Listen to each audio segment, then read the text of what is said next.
Suddenly there was such a violent earthquake that the foundations of the prison were shaken. And once all the prison doors flew open and everybody's chains came loose. That's what came to my mind.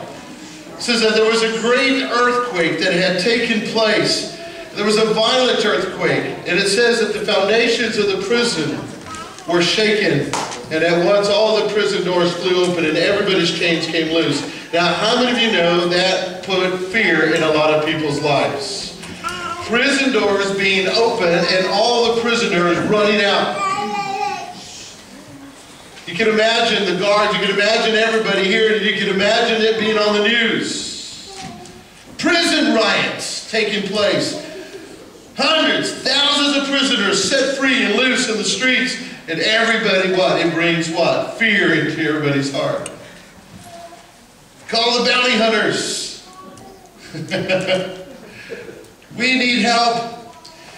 There's a lot of fear that it ran through us yesterday. I know for my wife and I there was such an uneasiness throughout the day for me, and I just couldn't feel. I just felt very sick at times and very frustrated because I felt like I couldn't do anything about it. But I can honestly tell you what it began to do. It began to allow me to begin to concentrate and think about some things.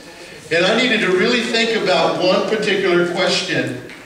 Am I really ready for an earthquake to take place in my life? Am I really prepared for some great disaster to take place? Do I have everything ready so that I'm not worried? It's not gonna lose. You know, I may be off track for a quick moment, but am I focused? Will it be where it needs to be? Am I really prepared for an attack such as great as an 8.8 earthquake?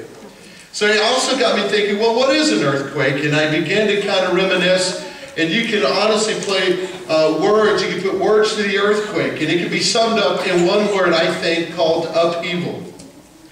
Upheaval is described as being a disturbance, turmoil, disorder, confusion, commotion, disruption, and even mayhem.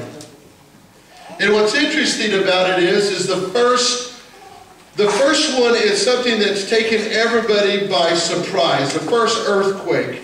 It only took 20 to 30 seconds to do the massive damage that it did.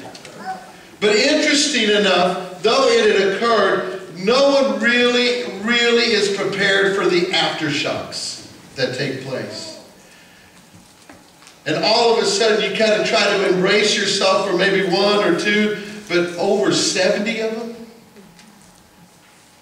Are we really prepared? And I honestly believe that the aftershocks become the trial period that we need to survive. So when the first earthquake hits your life, it may not get you, but you and I need to be careful of the aftershocks that will take place. Amen. Now, this is what it did for me. Am I really prepared for the earthquake and tsunamis that will strike my life spiritually? It's an internal question that I have to ask myself.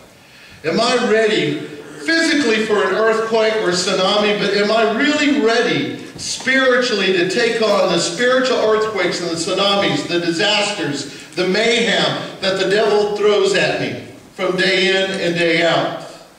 So I started kind of putting together and started taking a list and started going online and kind of starting to put checks and balances to see whether or not are we really physically ready for these things.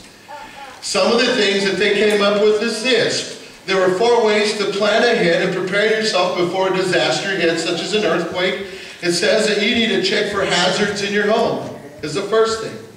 You need to check for hazards in your home. Number 2, you need to identify some safe places, where to go when the earthquake or something were to take place around us. The third is you need to develop an emergency communication plan. Okay? And the fourth is you need to have a strong support group. Now, I started looking at that and I started thinking, wow, that's really interesting. Do I have any of those 4 things to prepare me if something physical were to happen? And then the Holy Spirit began to really deal in my heart and say, these are the same things that you need spiritually. These things you need spiritually in preparation so that when a disaster comes your way, when you're not really thinking about it and it happens, you're prepared.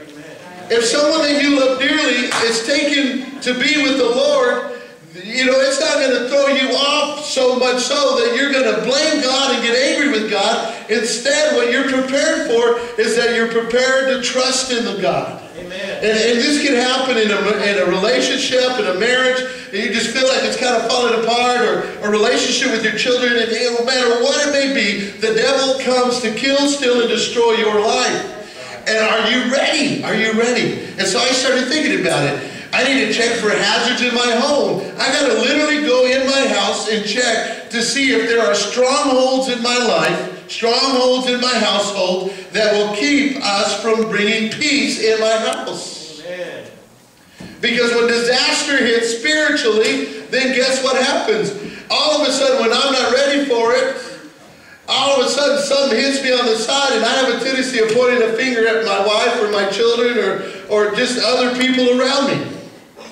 And chaos has erupted in the house. And so I need to kind of, in my own heart of hearts, the Spirit of the Lord was doing in my heart, I got to get things settled. I got to make sure, literally, that the strongholds that are in my house are literally rebuked out of my house. Amen.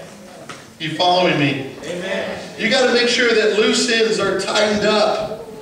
You got to make sure your I's are dotted and T's are crossed. You got to be ready and sound as a spiritual mature Christian. Making sure that you're going through and making sure that everything's well. And you know, when the freeze came through Austin, how many of you took the time to kind of go around your house making sure that the pipes were covered and things were in order and prepared and ready for the disaster that was about to hit? You have to do the same thing spiritually.